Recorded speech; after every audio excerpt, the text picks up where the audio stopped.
since we're going to start on that. So all along, we've been doing select statements, right? All this stuff you've learned so far.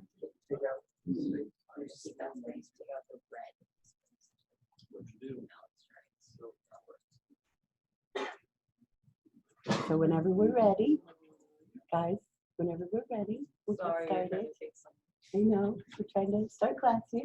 Okay, so we've been using select statements, and now we're going to actually start updating data. So far, all of the things that we've been doing have just been querying, just getting information. Well, how'd that stuff get out there? Something had to get into those tables in the first place. So we're going to see how to insert, update, and delete data. So let me ask a question. If I see how to insert, update, and delete data, can I use the word add to add data to a table? I suppose that makes sense. No. What word can I use? Insert. Insert. Is that the only word I can use? Yes, it is the only word I can use to add data to a table. Right. What about modifying an existing row? Can I use the word modify? No. I have to use the word update. I have to use the word update. And to delete, I can't use DEL or erase or any sort of variant. I can only use the word delete. So just like we had to use the word select in all of those select statements, we have to use the exact verb in our update statements. So no problem. It's just sometimes when you're doing so many different languages, it can be hard to really focus on that exact verb, but that's what we have to have. So this chapter is going to show us how to do all three of those things. So just inserting would be kind of not enough stuff for one whole chapter, but doing all three, inserting, updating, and deleting, is kind of a little much. So there's going to be a lot here that we'll take a look at, really important stuff. So let's see. Our objectives are to be able to do the insert, update, and delete, use a merge statement to merge rows from one table into another. Sounds pretty helpful. Create a copy of a table by using the into clause. You might not want to work directly on your production tables. Can't do a thing about that. I've got the audio that I've got, so that's all. Here would be better. There is not. All right, so thank you though, Taylor. We can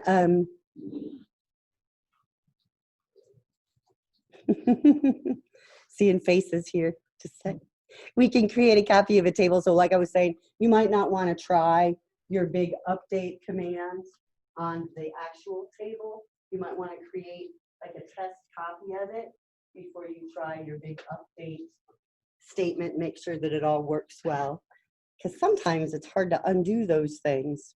So we want to understand there's only these three types of action queries. That's all we can do.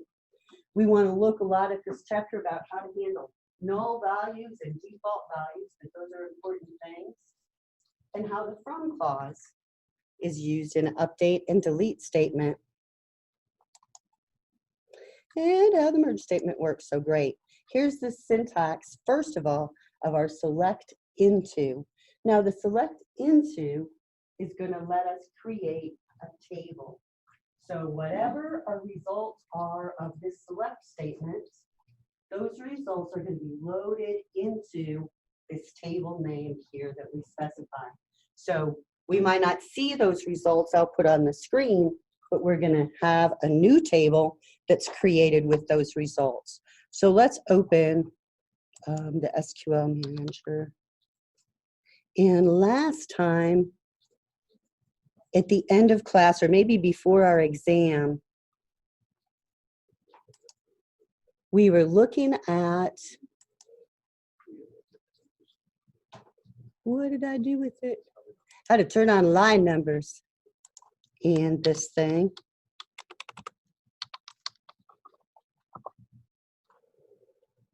So let's do that. I'm going to get into my database here, and then I'm going to look at this little handy note. Sometimes when we get error messages, they specify line numbers. So if you look at your tools menu, options, and then we want to find the text editor category. We are looking for Transact SQL because that's the kind of code we've been typing. And if you click on General under Transact SQL, you should see line numbers. You can turn those on. You could also turn on word wrap if you wanted to. I'm not going to. Did everybody find it okay? That should help a little bit when it's giving us error messages.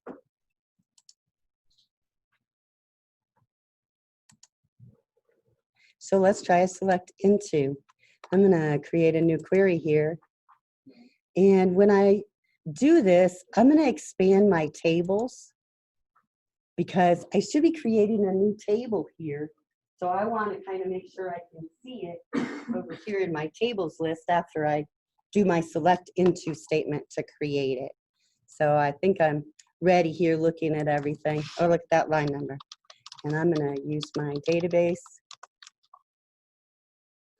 And then I want to select everything into my new table named invoice copy from the invoices table. So I'm just going to make a complete copy of that invoices table. Now, if I run that, do what? Is that like a permanent table that's being stored on the database? Yeah, it's like a real one that's out there. So when we run this, we should see that new table. So let's execute it. Now, remember over here when we're looking at the catalog, we have to do a lot of refreshing before it shows us things. So I'm going to refresh and look at my tables.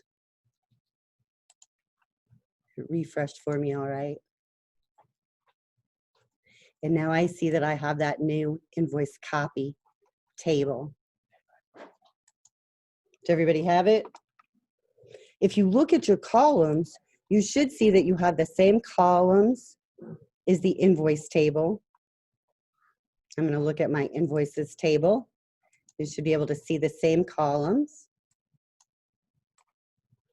Payment due date. Now, what about keys? Did I copy those? Doesn't look like it, does it? So there are some aspects of our table that aren't going to get reproduced. The other thing that I'm interested in are constraints.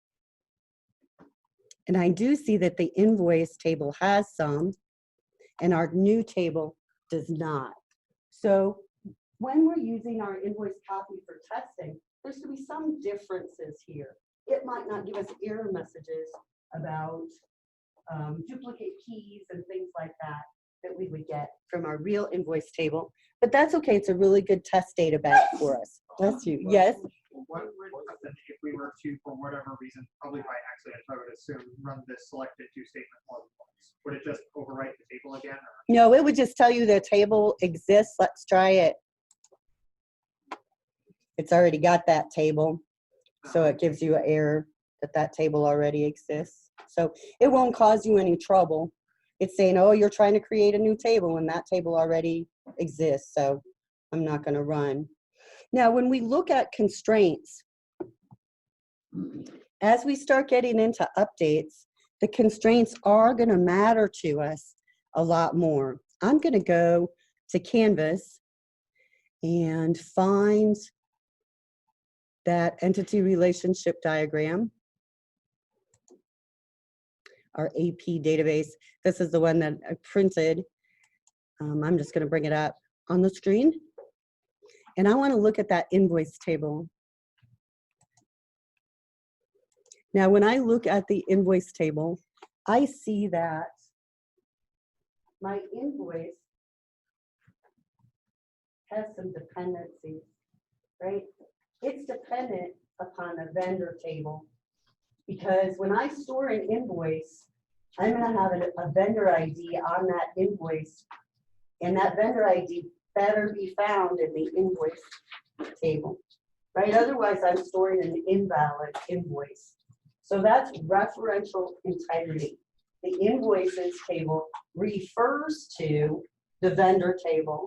So to establish integrity in the database, I have to make sure that that reference can be established when I store an invoice row.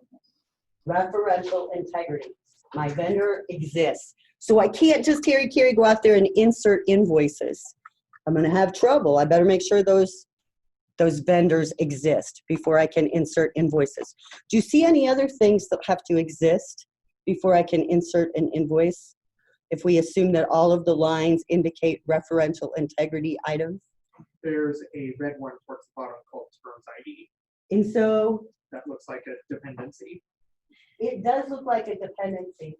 And we would have to go into the database rules, the definition, to determine if that was an actual referential integrity rule that the database had been informed of, or if that's just something that we would keep track of in our code, because it can be both ways. So I know that this vendor ID is an established referential integrity item for the vendor, but we'll have to test our terms and see. It definitely could be, because it shows the relationship. So we don't want to store an invoice out there that has some terms ID that's not in our terms table. We wouldn't know how to bill or pay that invoice depending on what we were doing with it, paying it.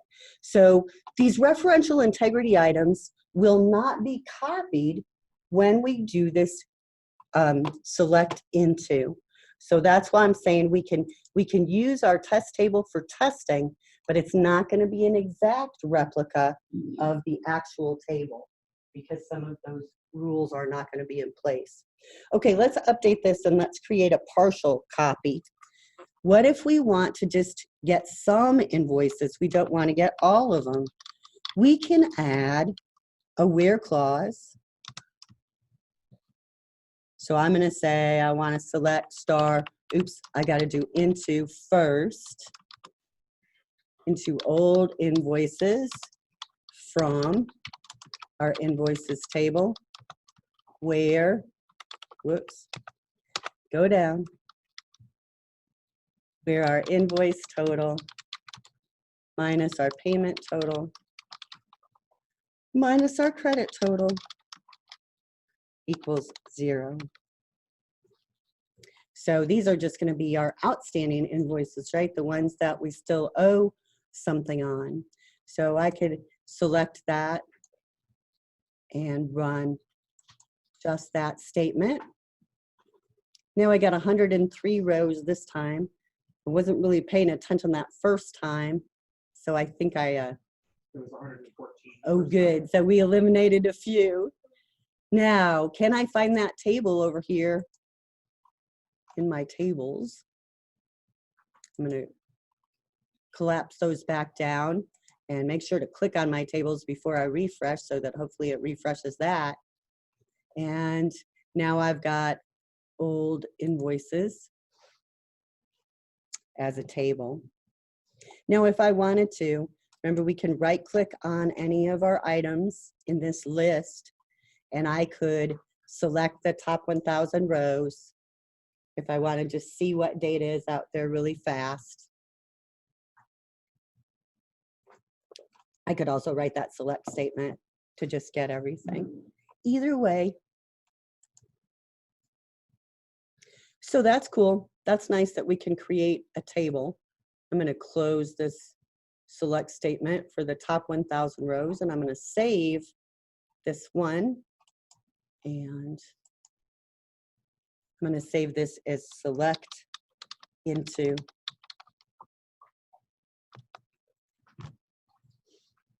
Doesn't seem like hard syntax, but sometimes we don't use it very often. All right, that's good. So let's create a new query. That query was great. We were able to copy that invoice table, really useful for us. But what if we want to create a table with summary information. We saw last unit, that a lot of times management wants summary information. They don't want to see all 5,000 orders. They want to know what was the top order, you know, what was the lowest order, what was the one that wasn't paid, those summary kinds of things. So let's create a table with summary information. We're going to select a vendor ID, and then we're going to do a sum on the invoice, and we'll call that sum of invoices. Now this as clause with the synonym is going to make that be our column name in this new table we'll be creating. So our new table so far is going to have vendor ID and sum of invoices as column names. Our new table is going to be named vendor balances. And we're going to get that data from our invoices table. Doing this never-ending where.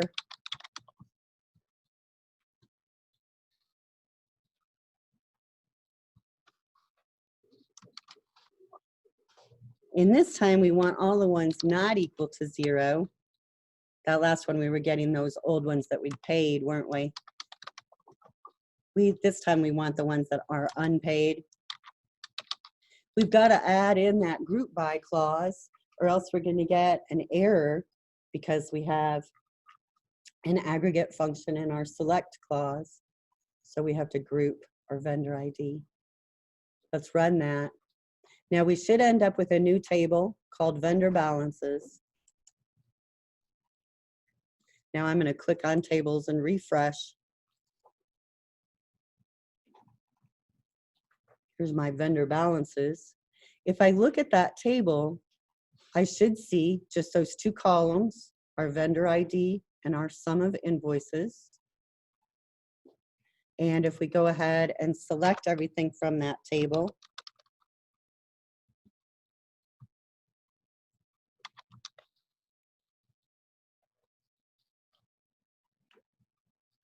I'll just run that one. We should see our little summary table.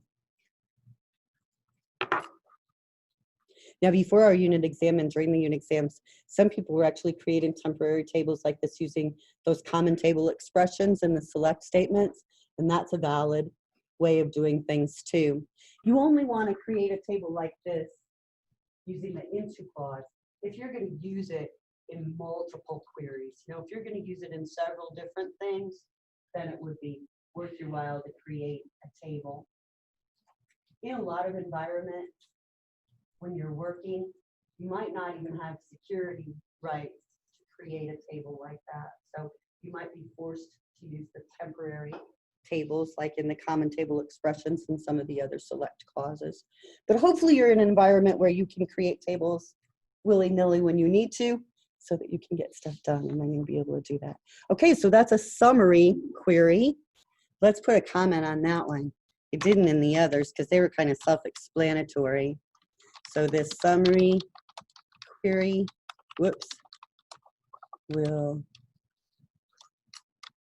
create a vendor balances table.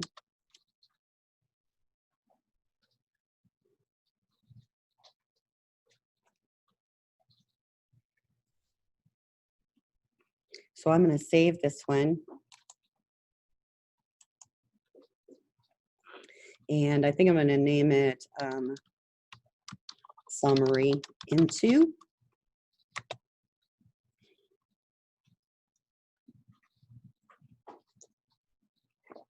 Now we've got all these little temporary tables we've been creating. We can get rid of them. So let's open a new query window. And what we can do is a drop table command. Now we won't really be looking at, right now we're looking at DML, data manipulation language. So how to add, insert, modify, and delete data. This command is a drop command. It's not one of the ones that we were talking about because it updates the database definition itself. So the drop table command will delete everything out of the invoice copy table and delete the entire table from the database. So it will be gone. So we don't want to do this one unwisely, I guess. Be careful with it. Let's run it. This is going to get rid of our invoice copy table that we just created. And it got rid of all the data and everything. And it didn't ask us if we were sure. It'll just wipe everything out. So be careful with that one. Let's put a comment there. This command will delete. I'll put drop. Drop the table definition and all data will be deleted.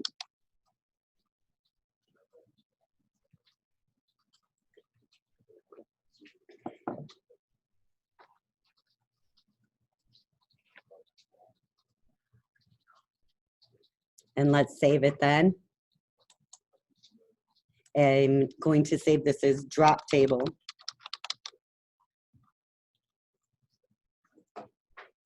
So notice with this drop command, the word table is required so that the DBMS knows what kind of entity we want to drop.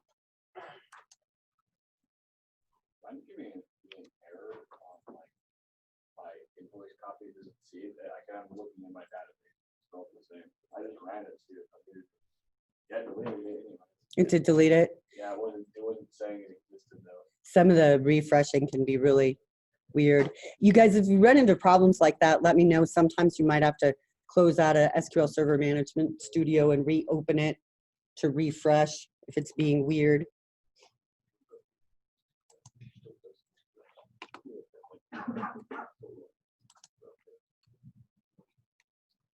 Okay, so what we're looking at here, I've got my OneNote out. These statements, insert, modify, and delete, are called DML, Data Manipulation Language. So that one's a super important acronym. Will always be on the test in the certification exam. So these three commands, insert, modify, and delete, they are the entirety of the data manipulation language. So we just saw that we could select into a new table. And we saw that we could delete from invoices or drop stuff.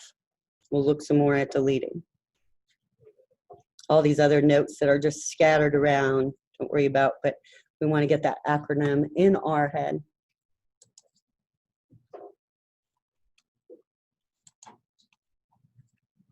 Okay, so we got our beautiful summary table created. Let's try to insert some data. Now, when we use the insert command, it can actually get kind of ugly. So we just have to break it down in our head. First of all, it starts out with the keyword insert. Then it wants to know what table. So we say insert into this table. Remember, it's trying to be kind of like English, kind of English-like. So you should be able to say it. So insert into table. Notice that into is not required. We usually use it. And then we have an optional column list. That means that we can specify which column names we're going to supply data for. One thing that is required is this values clause. And after the values clause, we'll list the data that we want to insert. So it looks super ugly here, looking at the syntax. Let's try some because it's really not as ugly as it looks. So we're going to create a new row in our invoices table. They say we want our invoice ID to be the next unique available ID. So that means that we won't supply an invoice ID in our insert command because the database is going to automatically supply an invoice ID and fill that column. We will supply all this other data, the vendor ID, the invoice number, date, total, those amounts, terms, etc. So let's insert that invoice. Now, let's do our invoice copy first. And I just dropped it. So I'm going to go create it again. So if you've dropped your invoice copy, this was our select statement that we used to create it. So create it again.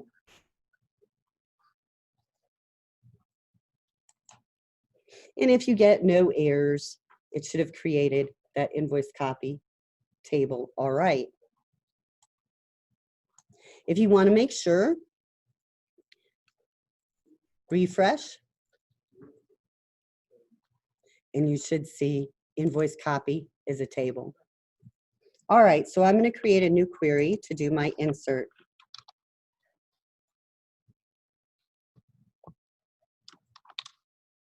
So the first thing we want to do is try our invoice copy, because we haven't done inserts before, so we're going to practice.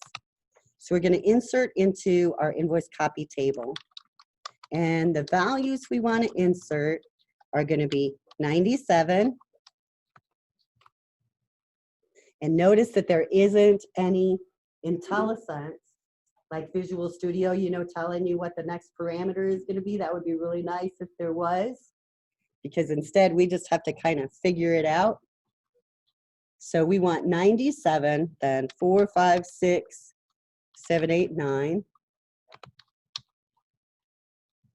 Our date is going to be 2016-04-01.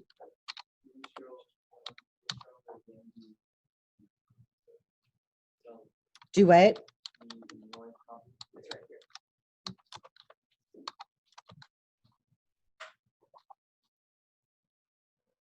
You see it?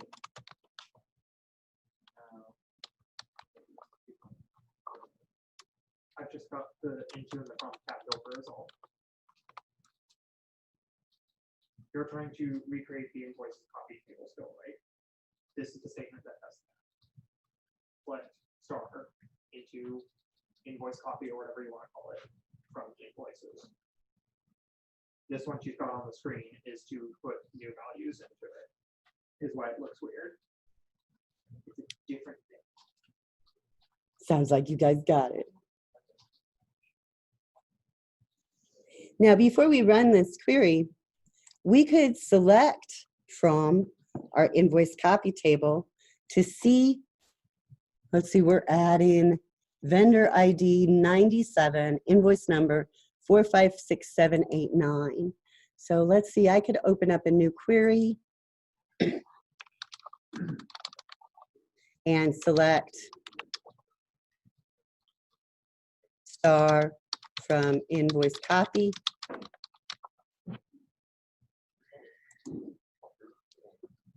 And we're going to be adding to vendor 97. We could order by vendor ID, huh? Maybe make it a little easier to find it.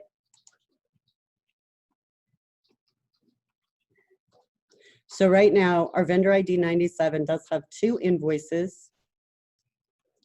They have these numbers with a hyphen in them. So our new invoice that we're going to be inserting is definitely going to look different than their existing invoices. So we should be able to find those pretty easy. Now I'm going to flip back to my insert syntax, and I'm ready to run this.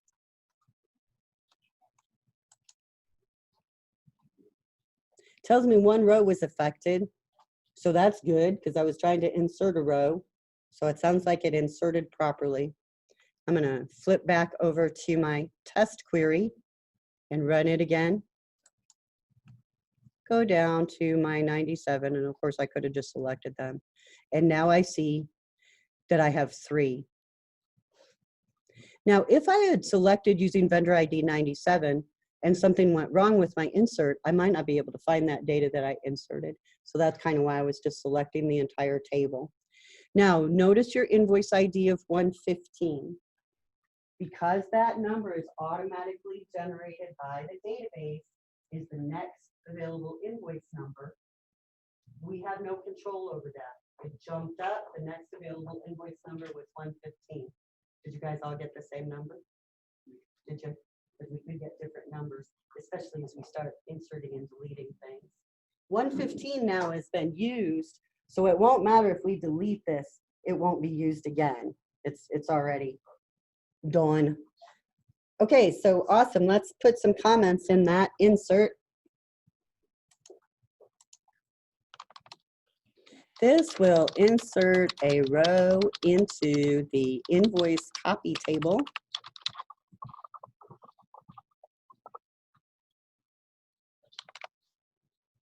The data is supplied in order by column.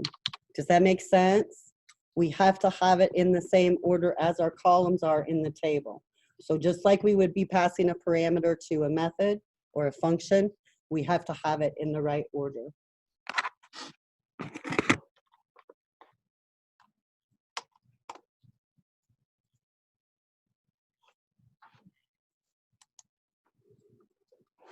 Now, if I switch something around, it would go into the wrong column. Let's save that then.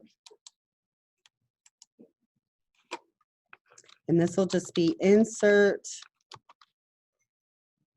with data only. So this is like the minimum I can have for an insert statement.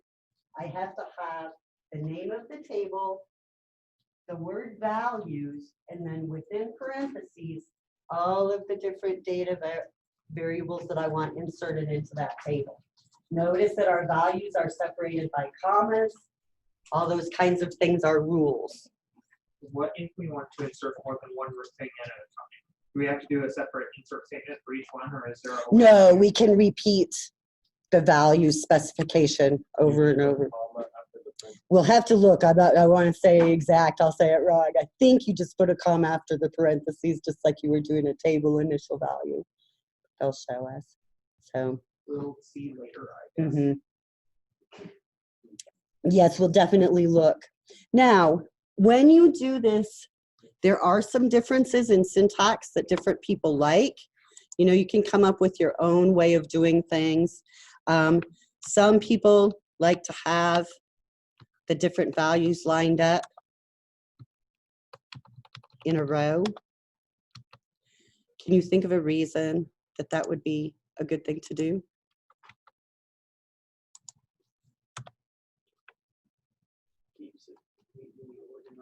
It does keep it organized. Any other reasons? You could comment real easy. What if we added a new column? If we added a new column in the middle of this table, it would be easier to add that new value in, right? Because each value has their own line. So instead of having to get to the exact place, that's what some people say. So it's all opinion. It's just like when you're organizing your code, you can have an opinion that you always use, and hopefully other people will love it and they'll follow along and do the same thing. So that's just one way people like to organize their insert statements, because insert statements can get kind of ugly. If we have 50 columns in this table, you know, it can get pretty unwieldy. Okay, so I'm going to save that, even though I'd already saved it, kind of my updated syntax. All right, let's try another one. In this query, we're going to insert, but we're going to specify our column names. In that last one, we did not. We just made sure all of our data values were in order. When we specify our column names, we use parentheses again and commas, and we put the column names right after the table name. So now we're saying, okay, in our insert, we're going to have vendor ID, invoice number, invoice total, payment total, credit total,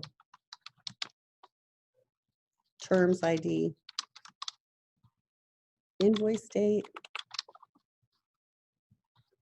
and invoice due date. And we want to use the values, and they put these on their own line this time. So that's another way. 4, 5, 6, 7, 8, 9.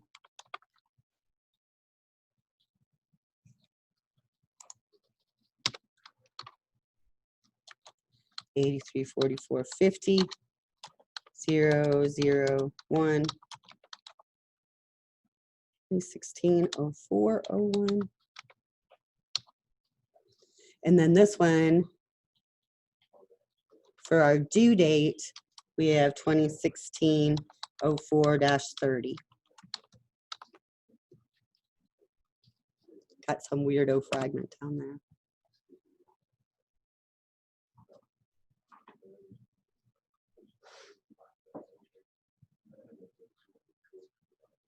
Now, is this going to work?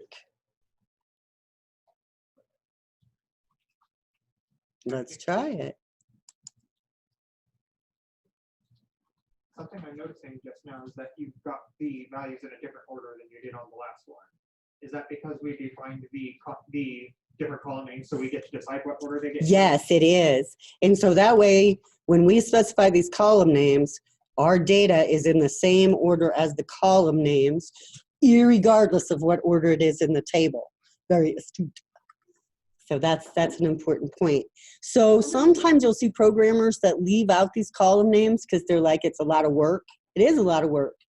But on the other hand, it gives you the added flexibility of being able to control what order you put things in and leaving some things out. You know, if there are default values for some columns, you could leave them out of the insert statement because you just wanted to take the default value. Now, again, we could line those up going down.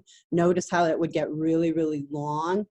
So, you know, there's good things and bad things about trying to organize it anyway. That's why there's no like clearly defined standards, because sometimes one way is really good and another time it doesn't work out very well. Now, I want to go to my query. I have that query where I'm just selecting star from invoice copy. And I want to run this again because I want to make sure I've got both of those invoices inserted.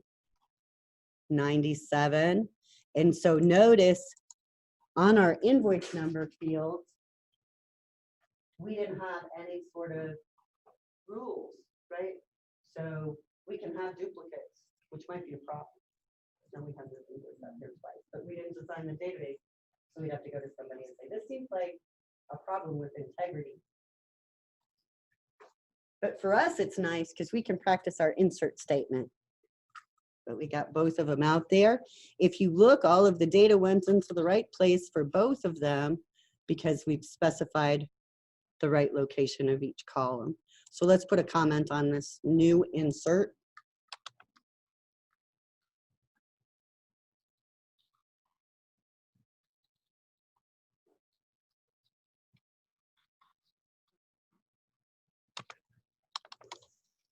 Column names are specified. So data elements are in the order of columns.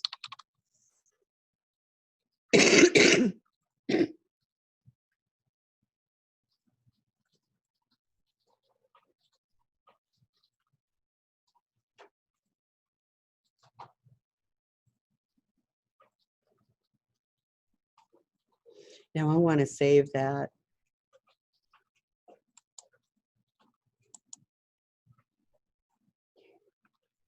So I'll say insert with column names.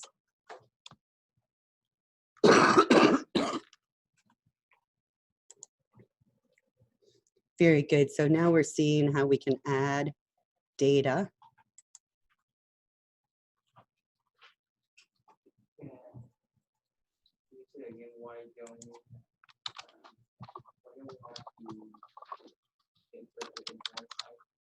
You what? Why don't we have to insert the invoice type? Yeah. Why is that? You said all of them. Right. So that would be an auto number field. And most of our, well, it depends on how you define that primary key. It's because that primary key was defined as an auto number field that the database management system should take care of. So when we get into creating tables, you'll see the exact syntax. But for right now, just know the database management system is taking care of most of those IDs for us. So we could have our own unique key value, but usually it's going to be an automatically generated number like this. So it can make it confusing because we don't specify that ID in our insert, and we can't modify it either, because once it's assigned, that's just what it's going to be. Make sense? All right, we've got all of those good. Let's go ahead and look at one where we insert multiple rows. We wanted to see that. So we're going to insert 3 rows into our invoice copy. Now, at this point, they're just going to supply values. But we could specify column names too, and we would only specify column names once, and then we could specify the data values multiple times. So we're going to start with parentheses, and lucky for us programmers, it is a lot like just declaring the initial values of an array. So I'm going to have my different column values, 2016-04-01, 21950, 0, 0, 1. Mine is just going to keep going to 2016-04-30, and then the last is null. Now, when I finish one complete row, I'm going to have a comma. So just like declaring array values. Now I want to copy this. And my next one is going to be vendor ID 102. My invoice number is going to be 109596 0401. My amount will be 2297. My other dates will be the same. And then our last one is going to be vendor ID 72, invoice 40319. And it's the same dates.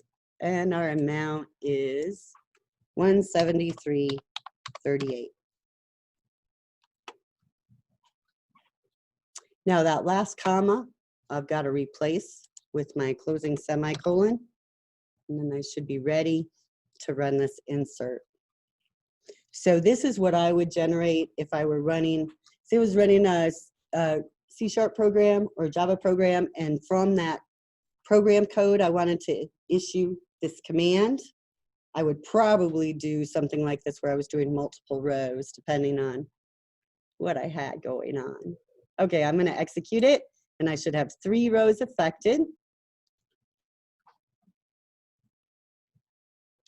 If you've run it, switch back to your query and run it again.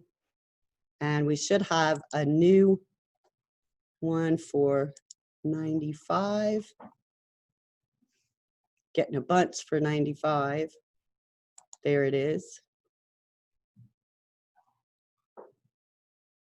And I should have a new one for 102. That looks right, my 10956. And 72.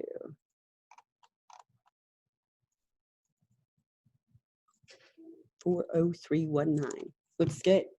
So they all 3 got inserted into the table appropriately. All right, so I'm going to save this, and let's put some comments first. This insert will insert multiple rows.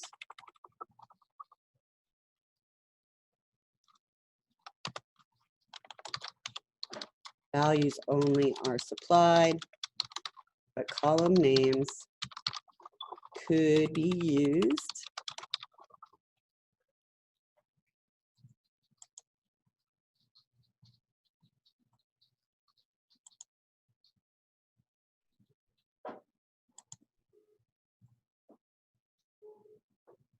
And I'm going to save that query. Let's call this one insert multiple.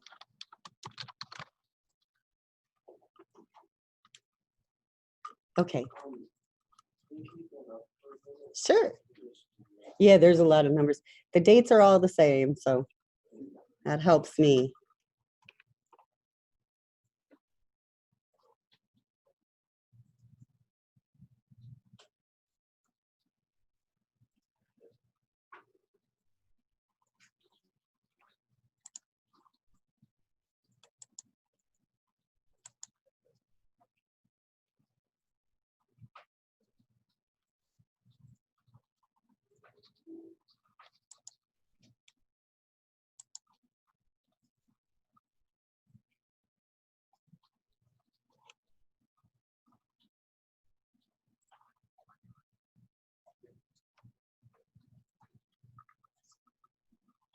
Good time to update your notes if you want to.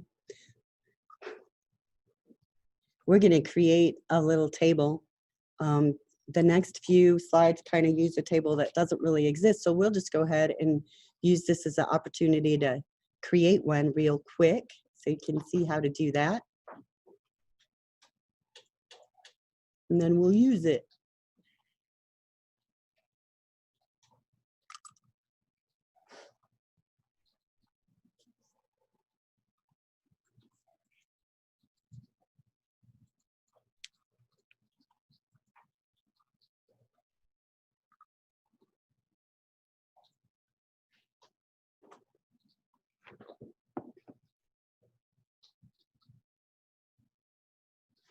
And actually, this is going to work out great because they have an ID column that they want to autofill from the database. So we'll be able to see how to define that so that it'll mean more.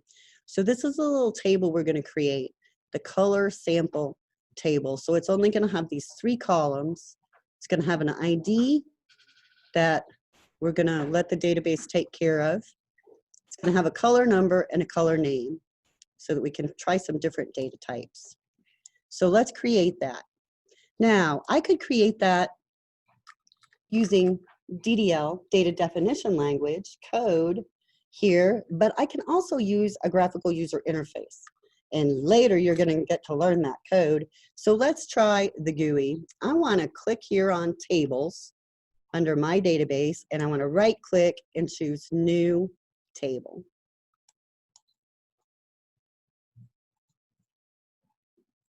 Now, in my new table, it's starting out asking me for my first column, and I want it to be that ID. Then I need to specify my data type. Now, if you choose the drop-down list, you'll see the SQL Server has a lot of different data types. It's not just like, you know, string, int, and double or something. There's a whole bunch. In our next chapter, we'll be investigating these data types a little bit more thoroughly. For right now, we just want to find an integer. INT, that's the one we want. Now, when I set this data type, notice down at the bottom of the screen are properties that have to do with this column that I'm working on. As long as I'm clicked anywhere in this row for this ID column, my properties are going to be for that column. I want to say that this column should have an automatically generated number in it. So I'm going to scroll down and find this identity specification. I want to change the identity specification from no to yes. So I have to expand the identity specification, and then it says is identity, and I can say yes. Do you see this, Alex? We're creating this table. Are you with us? Yeah. Okay, that's all right. Now, when we say that it's an identity column, that means we want the DBMS to automatically generate this ID number for us. Notice we could say that the increment is 5 or 10 or 500 or whatever we wanted to do. We normally leave it at 1. And notice we could say the seed value or beginning value is whatever we want. So we could start at 10 million. Again, we normally start at 1. Now that's all we have to do to make SQL Server automatically generate data for that column. Okay. Now our next column is going to be color number. Our color number column is also going to be an integer. We'll leave all those fancy data types for later. Now it says that they do not want nulls in this color number in that little table that they gave us. So I'm going to uncheck the allow nulls. They also specify the default value should be 0. So again, if I come down to the column properties, I see that default value that I can set to 0. You're finding it okay? So that way, if somebody tries to insert a row and doesn't say what that should be, it'll just be 0. 0, instead of null. Now the last column that we have is color name. It's going to be characters. So we're going to use the varchar data type. And that means that it's a character data, but it's a variable size. And we want the database to only store the characters that matter.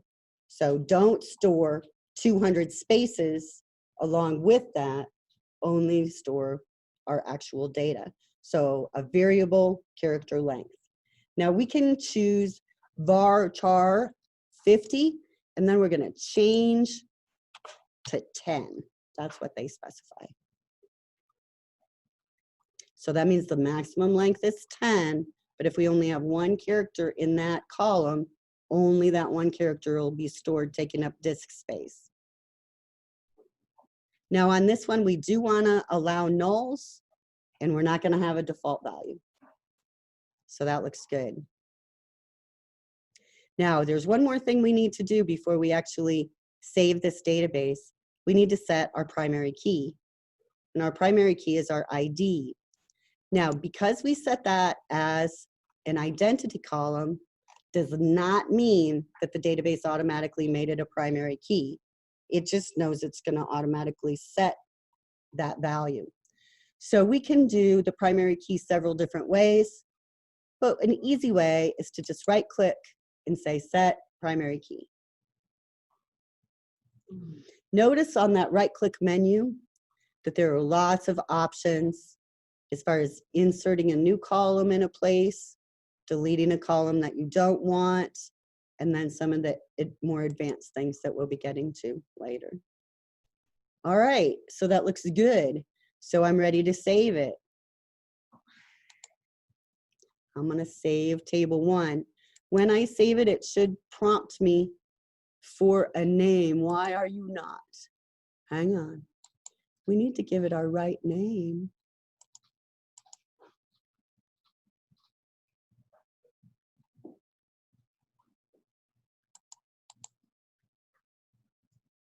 This thing is just so, oh, there we go.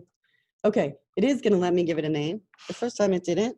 So we want this to be named color sample. If yours just does the same thing, I just canceled the first time, and the next time it actually let me put in the name because I don't want it to be called table 1. And I could have renamed it, right? Easier if I don't have to. So I want this to be color sample. I'm going to click OK. And then I should be able to find it in my tables. Again, I'm going to have to refresh to see it. And there's my color sample table. Does it have any data in it? No, it's empty, right? Because we just created it. So it's defined, but it doesn't have anything in it.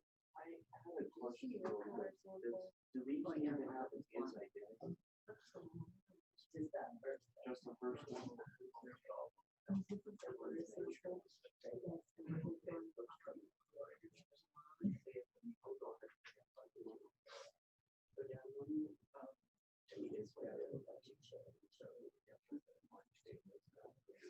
Yeah. Good. All right. So we have an empty table out here. We're ready to put some stuff in it. Let's put some stuff in it.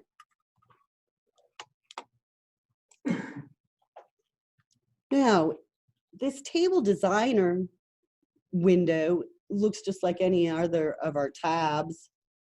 So, I mean, we can leave it open and just create another new tab, whatever you want to do. I'm going to leave mine open. I don't think we'll need it, but just in case. I'm going to create a new query. Now that table went into your database, and if you weren't using the correct database, you would have gotten a security violation. It wouldn't let you create that table in somebody else's database. So you would know. All right, so we're going to use our database, and let's insert some values into our color sample table.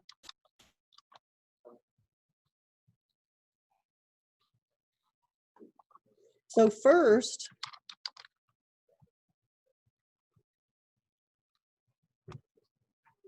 we're going to insert a row that only has a color number. Can we do that?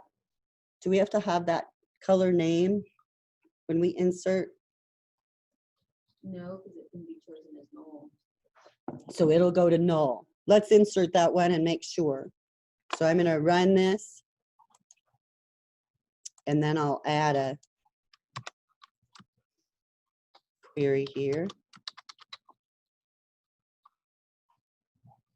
And just highlight that to run it. And so sure enough, we've got our color number 606 with a color name null. Notice that SQL Server Management Studio is still highlighting our table and stuff is invalid because we just created it. So that's kind of a glitch with it. Yeah, it hasn't accepted. And I thought that after we did that insert, maybe it would come to terms with our color sample table, but it hasn't. How about insert into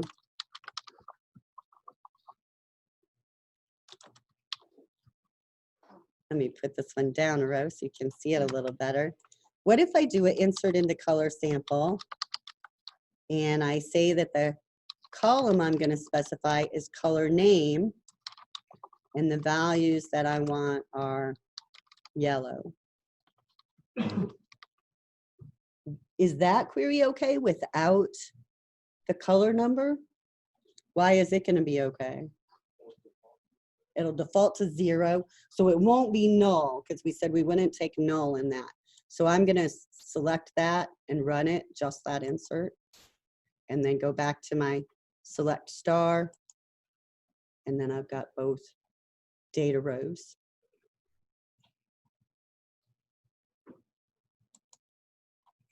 Now, in the same way, we could insert into our table.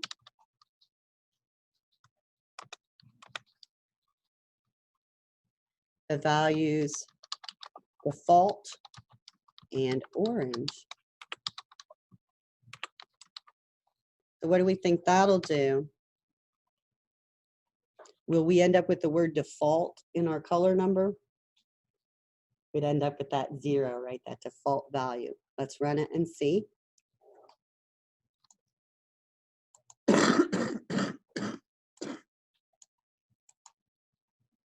There we go. So now we have yellow and orange with that 0 is their color number. Yes, sir? Mine's not, hold on.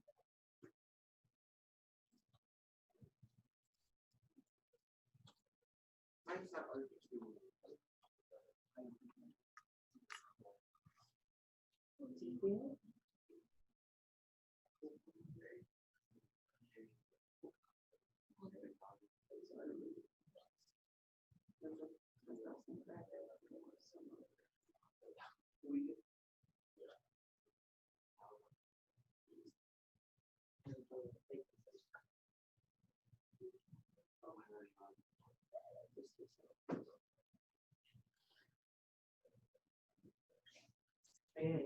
Now notice how our ID with our identity column is automatically getting set each time we insert to that unique value for us.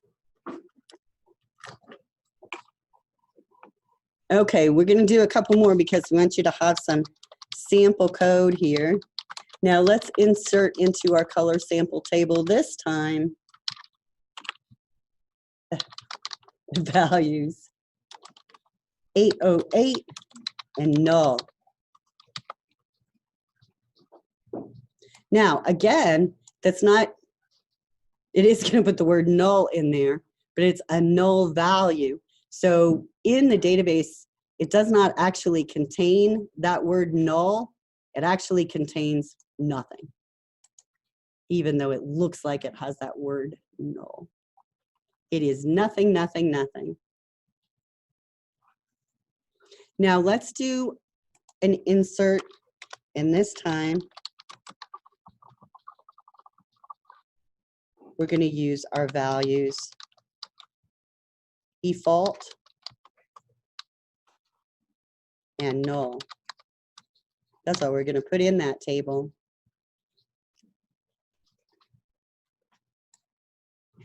I'm going to run it, select it,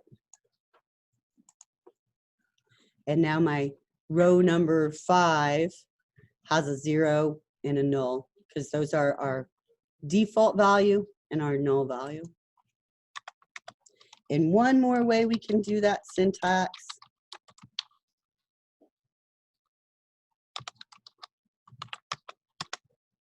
We can say default values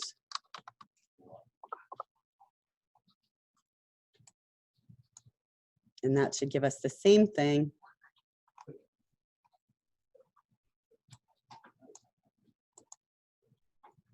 Zero and null. Now we see that our identity column is keeping track of everything just really nice. We don't have to worry about that. We never had to worry about inserting that ID column in any of our inserts because it's being taken care of.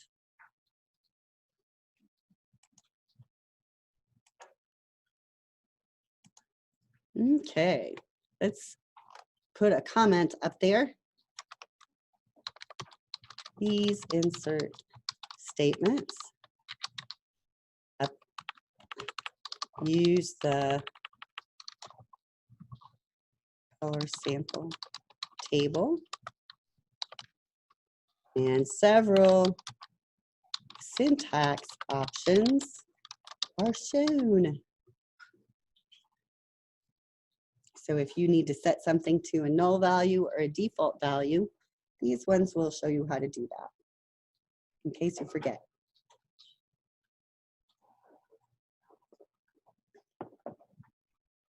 Let's save that one. And this is going to be insert keywords.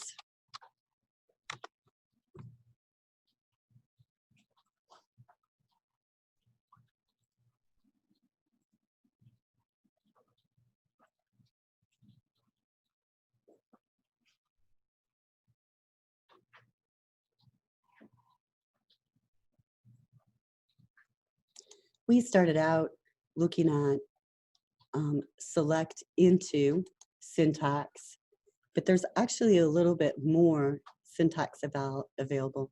Let's open a new query. We just want to look at a couple more, get rid of or past all of our insert stuff. So I want to create another table called Invoice Archive.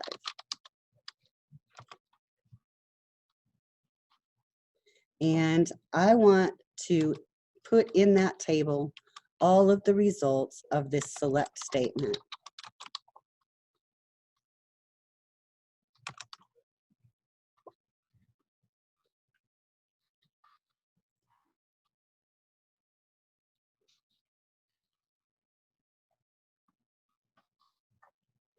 We want to archive all of the ones that are paid.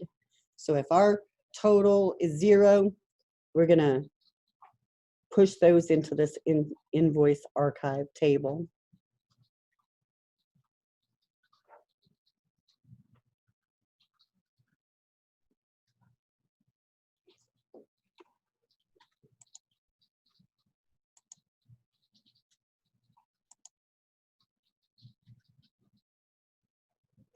So it's a little different. I'm gonna bring this one up here if we can see it together.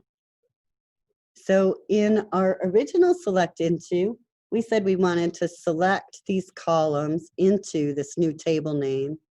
In this syntax, we're using insert into the table name, and then following that with our select clause that is going to result in all of the rows that get inserted. So same effect, a little bit different of syntax. Kind of depends on how you're thinking about it. So let's run this one.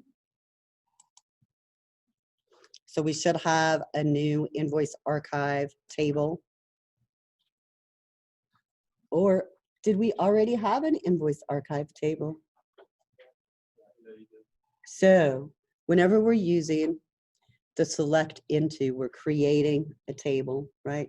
When we're inserting into, we're using an existing table. So that's our big difference between our syntax. So select into, create the table, insert into, add to the table. So this insert will add to the existing table. Rows returned from the select statement will be inserted.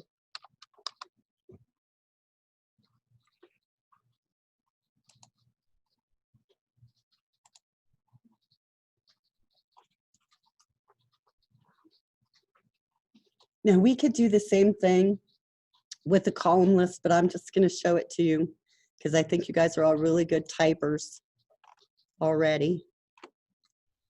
You'd have to type all of those column names. So if we do the insert into using column name specifiers, then our select statement is going to need to have those column specifiers also so that we can be sure everything matches up. Makes sense? Okay, so the insert statement, we've gotten some really good use out of it. Let's save this last query. And we'll say this is insert into versus select into.